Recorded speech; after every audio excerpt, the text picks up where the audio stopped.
Direitos Humanos em Ação. No ar, a segunda temporada do podcast da Articulação para o Monitoramento dos Direitos Humanos no Brasil. Produção, Rádio Tertúlia.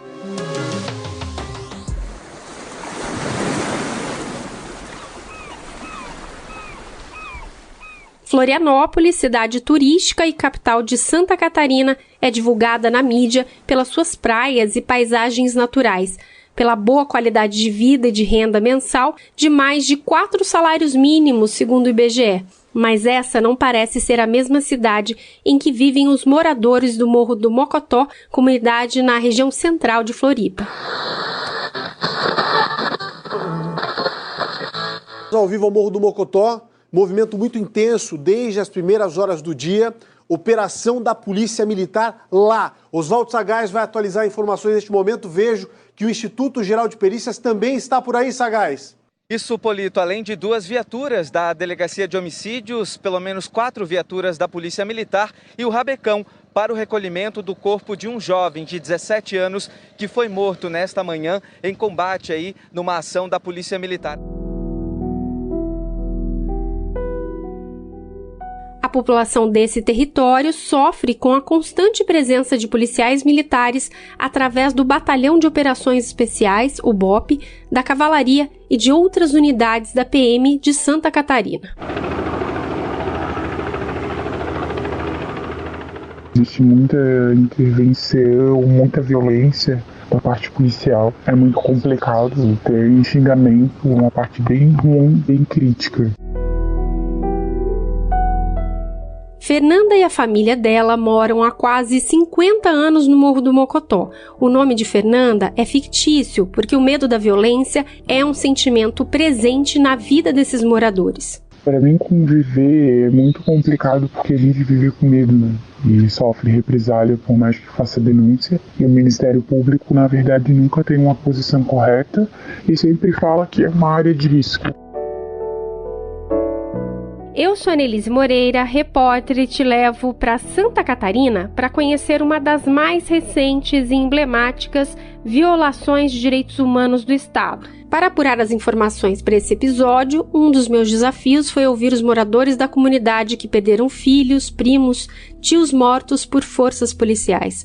Tentamos contato com várias pessoas, mas elas temiam falar sobre a situação local. Elas se sentem ameaçadas e com receio de sofrer represálias da polícia militar. Em julho de 2020, o portal Catarinas noticiou o aumento das execuções pela PM catarinense.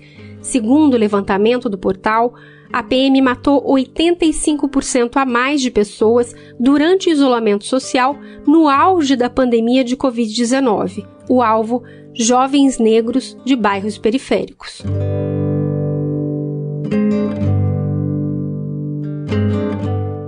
O Morro do Mocotó fica no complexo do Maciço do Morro da Cruz, que é formado por 16 comunidades. Em 10 de abril de 2020, 12 jovens foram mortos ali pela ação da polícia. Guilherme dos Santos, Mateus dos Santos, Derek Valtric, Wallace Farias, Wellington da Silva, Chilaver Lopes, Yuri da Rosa, Lucas da Silva, Everton Luz, Leonardo Alves, Marlon Alves e Jonathan do Nascimento.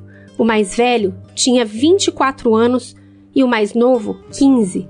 Naquele ano em que esses jovens foram assassinados, a polícia catarinense matou uma pessoa a cada 3 dias.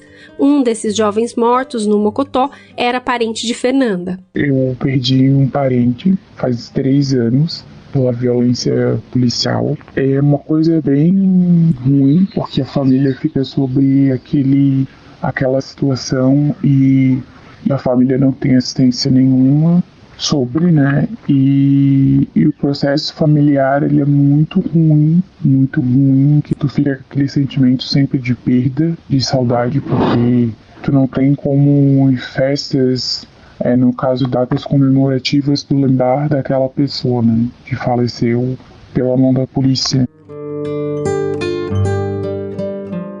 O O Anuário Brasileiro de Segurança Pública de 2022 aponta que o perfil das vítimas de intervenções policiais no país não tem demonstrado mudanças significativas ao longo dos anos. São principalmente homens, adolescentes e jovens pretos e pardos. Em 2022, 99% das vítimas eram do sexo masculino. Após a morte dos 12 jovens, a comunidade do Mocotó se mobilizou, realizando ações e atos públicos. Eles denunciavam intervenções policiais violentas que vão desde o abuso de autoridade até execuções letais sumárias. Dia 4 de maio de 2020, na cidade de Florianópolis, os moradores do Morro do Mocotó e da Queimada fizeram mais uma manifestação em resposta ao assassinato e à tortura que aconteceram nas últimas semanas contra jovens moradores do morro. Ontem, simbolicamente, foram enterradas na frente do morro 12 cruzes. Nelas tinham os nomes, as datas dos assassinatos e a idade dos meninos que foram assassinados pelo Estado. Além da vulnerabilidade social e a pobreza no território, Fernanda conta que os moradores convivem com medo da violência. Para a comunidade que mora no Mocotó já foi muito boa, mas só ficar em presença da polícia é muito complicado, que tudo que é jovem para eles, independente do que tu és, para eles a maioria é tudo vagabundo e não é bem assim, né? De acordo com a apuração feita pelo portal As Catarinas, com dados do sistema do Tribunal de Justiça do Estado, dos 12 mortos pela PM na região do Mocotó, apenas um tinha condenação por roubo e 4 estavam relacionados no relatório que apura o tráfico de drogas na comunidade. Os demais não respondiam qualquer ação penal na Justiça catarinense. E durante a produção deste episódio, Fernanda nos contou que mais um jovem foi morto no Mocotó. A PM alegou que os 12 jovens foram executados em situação de confronto, ou seja, que as mortes aconteceram pela necessidade de defesa, já que as vítimas teriam reagido. Em Santa Catarina, a investigação das mortes em decorrência de intervenção policial é feita pela Polícia Civil. É elaborado um inquérito para cada fato. Depois, o caso passa por um promotor de justiça com atribuição para crimes dolosos contra a vida, ou seja, aqueles com intenção de matar. Cabe ao promotor, ou melhor, ao Ministério Público Estadual, avaliar a conduta da polícia, já que o controle da atividade policial é função institucional do MP. A advogada popular Luzia Cabreira, do Instituto Gente de Direitos, acompanha o caso do Mocotó. Ela conta que há um silêncio do Estado sobre a investigação dessas mortes e as famílias dos mortos ficam sem saber o andamento do processo. Uma comunidade extremamente antiga, em que a gente teve aí só durante a pandemia, aproximadamente 12 mortes de jovens. Então é claro que isso repercute dentro da comunidade muito, não só a tristeza, não só a violência que isso prejudica uma comunidade inteira, mas o descaso que o Estado tem com essas famílias. As famílias têm lá o seu ente querido morto, assassinado pela polícia, e não tem resposta. Se ela não contratar um advogado ou uma advogada para colocar dentro do processo, ela não tem nenhum tipo de informação. A advogada do Centro de Direitos Humanos, Cíntia Pinto da Luz, avalia as ações da Justiça sobre a execução desses jovens. Infelizmente, o que a gente já pode antecipar é que as ações judiciais que investigaram essas mortes mal passaram do inquérito policial e foram arquivadas. E não foi uma ou outra, foram todas arquivadas de uma forma que até agora a gente ainda não detectou justificativas. Em 2016, foram registradas 6 mortes por ações policiais em Florianópolis. Já em 2020, ocorreram 64 mortes. Destas 64, 5 casos foram distribuídos para a vara do Tribunal do Júri, ou seja, apenas 7% das mortes em operações policiais serão analisadas na Justiça. Os dados são da reportagem do portal Catarinas.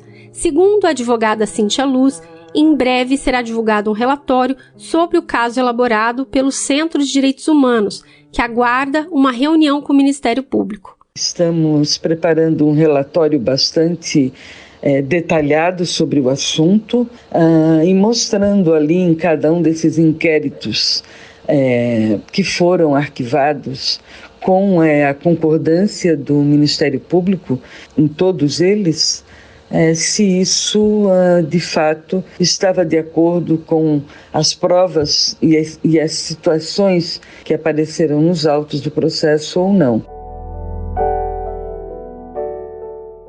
O caso no Mocotó é representativo da realidade de quem mora nas comunidades de Florianópolis.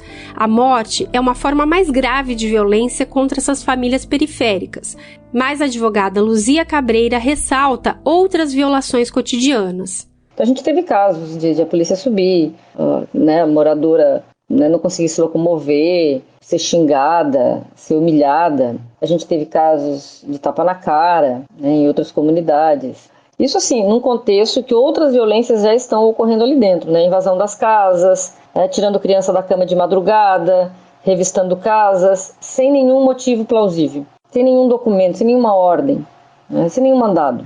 Teve momentos em que a gente teve que fazer reuniões com o comando da Polícia Militar, porque assim, as pessoas não têm sossego, as pessoas têm que trabalhar no outro dia e 3 horas da manhã, 4 horas da manhã são retiradas da cama aos gritos, polícia invadindo a casa. Revirando tudo e não encontrando nada. De acordo com o Anuário Brasileiro de Segurança Pública de 2022, Santa Catarina está entre os estados mais seguros para se morar no país. O estado tem a menor taxa de latrocínios, que é o roubo seguido de morte, e é o segundo com menor taxa de homicídio. Porém, olhando para essas situações, como a do Morro do Mocotó, fica claro que as vítimas de ações policiais são mortas por conta da condição de pobreza e de extrema vulnerabilidade social. As violações de direitos humanos evidenciadas nas intervenções da Polícia Militar de Santa Catarina, que tiraram a vida de 12 jovens no Morro do Mocotó, foram denunciadas no relatório da Articulação para o Monitoramento dos Direitos Humanos no Brasil em 2022. Segundo o documento, além de violarem o direito de todo ser humano de não ser privado da vida arbitrariamente, os agentes públicos descumpriram o dever de adotar as medidas necessárias para fazer funcionar efetivamente o sistema de justiça. Entre as recomendações do relatório está a reparação integral e o pagamento de indenizações por dano moral e material em favor das famílias das vítimas executadas em decorrência de ações policiais. Além disso, a entidade recomenda a prioridade nos trâmites legais relacionadas às 12 mortes, garantindo a proteção e a integridade dos familiares das vítimas e das testemunhas do caso. Nossa reportagem tentou contato com o Ministério Público de Santa Catarina, mas não houve resposta até a gravação deste podcast. Neste episódio, você ouviu áudios da Record TV e do Repórter Popular. Mas a gente não vai parar, a gente não vai desistir, a gente vai ficar aqui até o fim, até dar a volta por cima. Nós não vamos parar nem sobre ameaça, nós vamos ficar até o fim, até a justiça.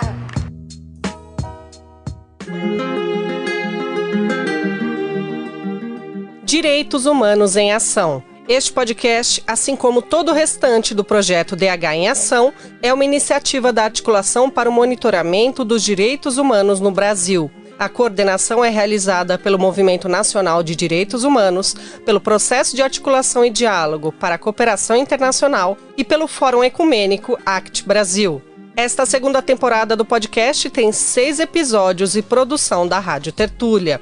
O roteiro, produção e narração são de Anelise Moreira. A edição é de Beatriz Pasqualino, que coordena este podcast junto de Manuela Nunes, Enéas da Rosa e Gilney da Silva. A sonorização é de Adilson Oliveira.